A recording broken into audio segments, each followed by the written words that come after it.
এবং সেই সঙ্গে Mohammad Faruk Rahman, chairman BLP, Bangladesh labour party.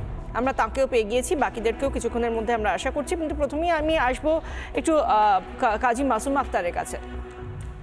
আমরা যে বাংলাদেশকে এখন দেখতে পাচ্ছি তাকে সোনার বাংলা আর বলা যায় না, তাকে দেশ দয় একার মধ্যনিশ্চয় একার দেশের বাংলাদেশ বলা যায়, হিংসার বাংলাদেশ বলা যায়। সেই হিংসার বাংলাদেশে একদিকে নৈরাজ্য, অন্যদিকে অর্থনীতি একেবারে তলানিতে। তাতে যাও বা অনুপ্রবেশ ঘটিয়ে কিছু মানুষ করে কমে খাচ্ছিল, এখন তো সেটাও আর হবে না। তাহলে এই বাংলাদেশ কি হতে চলেছে? এবার কি ভিক্ষা করবে? দেখুন, একটা জাতি যখন অকৃতজ্ঞ হয়, কৃতজ্ঞ হয়, সেই কৃতজ্ঞতার অন্ধগলিতে জাতির অবক্ষয় ঘটে, এটা পাপের নিধন ঘটে। বঙ্গবন্ধু মুজিবুর রহমানের কথা মনে পড়ে, ঠিক আছে হাসিনাকে ভালো লাগেনি, কিন্তু মুজিবুর রহমান একটা দেশের, যাকে জাতির জনক বলা হয়, একটা দেশ তৈরি করলেন যিনি। এক বুক রক্তের নদী পেরিয়ে কি ভয়ঙ্কর অন্ধকারের মধ্য থেকে আলো ফুটিয়েছিলেন তিনি। তার স্ট্যাচু, তার উপরে যখন টয়লেট হয়েছিল, প্রকাশ্য রাস্তায় দাঁড়িয়ে তার স্ট্যাচুর উপরে প্রকাশ্যে মূত্রত্যাগ, তখন আমি বলেছিলাম, আমি তখন তাকিয়েছিলাম বারে বারে ওই নোবেল জয়ী ইউনূসের দিকে। ওয়েট অ্যান্ড সি, আপনি দেখুন, অপেক্ষা করুন। যারা এত অকৃতজ্ঞ হতে পারে, এত উশৃঙ্খল হতে পারে, অমানবিক হতে পারে, আপনাকে তার খেসারত আর কিছুদিন পর দিতে হবে। পাকিস্তানে দেখছেন না, একজন প্রধানমন্ত্রী হচ্ছে, তারপর তাকে মেরে ফেলা হচ্ছে, যে ক্ষমতা থেকে সরে যাচ্ছে। বাংলাদেশেও কেউ সেরকম মানে যেরকম পাকিস্তানে আমরা দেখে থাকি ফুল টার্ম কেউ কমপ্লিট করতে পারে না, বাংলাদেশেও খানিকটা সেরকমই আমরা বারবার দেখতে পাই অনেকটাই। এবং সেটাই মনে হচ্ছে পরম্পরা হয়ে দাঁড়াবে আর কি। কারণ পাকিস্তান খুব ভালো লেগে গেছে না, খুব ভালোবাসাবাসি, যারা 25 লক্ষ লোককে মারে, কয়েক লক্ষ বাংলাদেশি মহিলার ইজ্জতহানি করে, তারা কত ভালো, ধর্মটা খালি এক, কত ভালো একটা জাতি হতে পারে। এই মাত্র কিছু বছর আগে যারা এত লোক প্রাণ দিল, যাদের হায়না, যাদের হানাদার বাহিনী, হায়না বাহিনী যাদেরকে এত নৃশংসতা করলো, মানে কত দ্রুত ভুলে যেতে পারে। এখন সবার আগে গিয়ে বৈঠকটাও তাদের সঙ্গে গিয়েই করে এসেছেন। একদম, আমি তো সেটাই বলতে চাইছি। মানে এরকম দেখা যায়, জানেন তো, যে দেশ তাদের বাঁচানোর জন্য, তাদের স্বাধীনতার জন্য, আপনারা বারে বারে বলেছেন, আমি যা রিপিট করছি মাত্র, কত হাজার সেনাবাহিনী ভারতের মরেছিল, কত আত্মত্যাগ। সেই ভারতকে সাহায্য করতে যারাই খুনি, যারাই ধর্ষক, যারাই পাপী, হত্যাকারী, হিংস্র, বর্বর, জানোয়ার, তাদের সাথে বন্ধুত্ব করছে একই লোক। আমি পরিষ্কার করে বলছি, আচ্ছা এই ভারতবর্ষে যারা ঢুকেছে, এই পশ্চিমবঙ্গ দিয়ে বা ওই আসাম ত্রিপুরা দিয়ে যারা ঢুকেছে, তারাই তো গেছে গুজরাটে, তারাই তো গেছে মহারাষ্ট্র, দিল্লি, তারাই তো গেছে দিল্লিতে কাজ করছে। আজকে যাদেরকে ধরে ধরে ধরে ধরে ধরে ধরে ওই বের করার চেষ্টা হচ্ছে, তাদের এন্ট্রি রুট কোনটা, ঢুকেছে কোনটা দিয়ে। আপনাকে, আমি পশ্চিমবঙ্গ সরকারকে বলতে চাইছি যে ঢুকে গেল, গণহারে ঢুকে গেল। আমি শুধু দেখছি মাম্মি, এটা হলো কেন? বিএসএফ খারাপ। আচ্ছা বিএসএফ খারাপ, তার প্রমাণ দিন, কোথায় কোথায় বিএসএফ ঢুকিয়ে দিয়েছে। তাহলে আমাদের এই যে বর্ডারটা ঘেরা হচ্ছে বলছে, তা এত বিলম্ব কেন?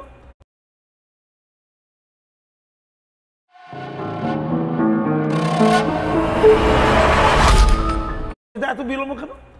এতদিন ধরে জমি দেওয়া হয়নি। এখানেই তো প্রশ্ন, নাকি ভোট ব্যাংক হারানোর ভয়? যারা নিজের দেশে বসে এই পাপকর্ম করতে পারে, তার পরের দেশে কি করতে পারে? ঠিক, আমরা এই বিষয়ে আসবো, কিন্তু তার আগে এই মুহূর্তে আমাদের সঙ্গে যিনি রয়েছেন মোহাম্মদ ফারুক রহমান, সরকার ছাড়া কোনোদিন অর্থনীতি বাড়তে পারে না, অর্থনীতি গ্রো করতে পারে না, অন্তর্বর্তী সরকারটি আর যাই হোক অর্থনীতি।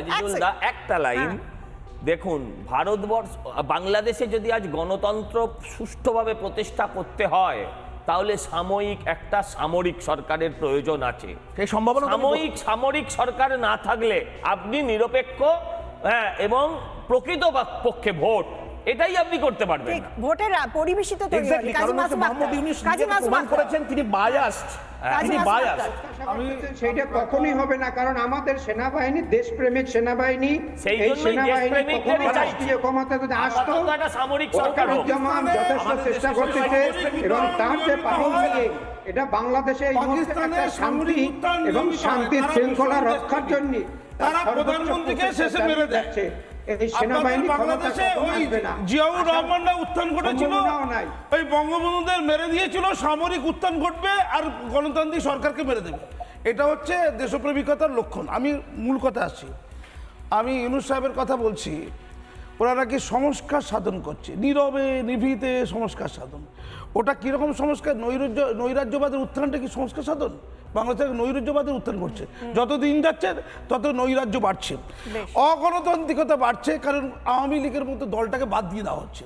ওটা কি সংস্কার সাধন? আর ধর্মতন্ত্রের বিকাশ ঘটছে, ওটা কি সংস্কার সাধন?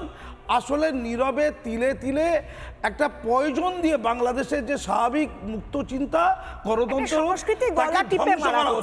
সেই ধ্বংস করে ইউনূস সাহেব দেখছেন যে তিনি কি করে টিকে থাকবেন। বিএনপি এবং জামাতের লড়াইয়ের মধ্যেখানে উনি অঙ্ক করছেন, আমার অস্তিত্ব কতটা থাকবে, অত পালাতে হবে কিনা।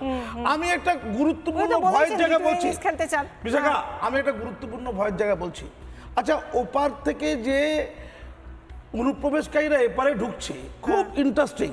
তারা কিন্তু এপারে এসে, সজলদা একটু মন্দির, তারা কিন্তু এপারে এসে এই বাঙালি মুসলমানদের সাথে, বাঙালি পশ্চিমবঙ্গের বাঙালির সাথে গুলিয়ে যাচ্ছে, এবং তারা একসাথে, কেউ মহারাষ্ট্রে, কেউ দিল্লিতে, কেউ গুজরাটে, তারা পরিযায়ী শ্রমিক হয়ে এই বাঙালি মুসলমান, বাঙালি হিন্দু তাদের সাথে মিশে চলে যাচ্ছে। এবার এরা তো কেউ শরণার্থী নয়, এরা তো অনুপ্রবেশকারী। এবার তখন ওই গুজরাট থেকে দাঁড়াচ্ছে, মহারাষ্ট্র থেকে দাঁড়াচ্ছে, বাহাদুর হচ্ছে, আক্রান্ত হচ্ছে,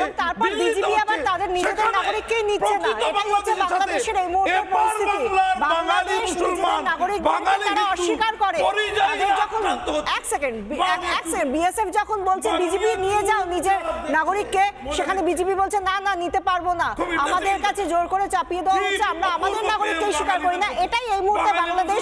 সেখানে যখন আমাদের দেশে কাঁটাতার হয়ে তখন যখন কাঁটাতার বসে যাচ্ছে এবং বাংলাদেশ যখন অশনি সংকেত দেখছে, তাদের রাতের ঘুম উড়ে যাচ্ছে।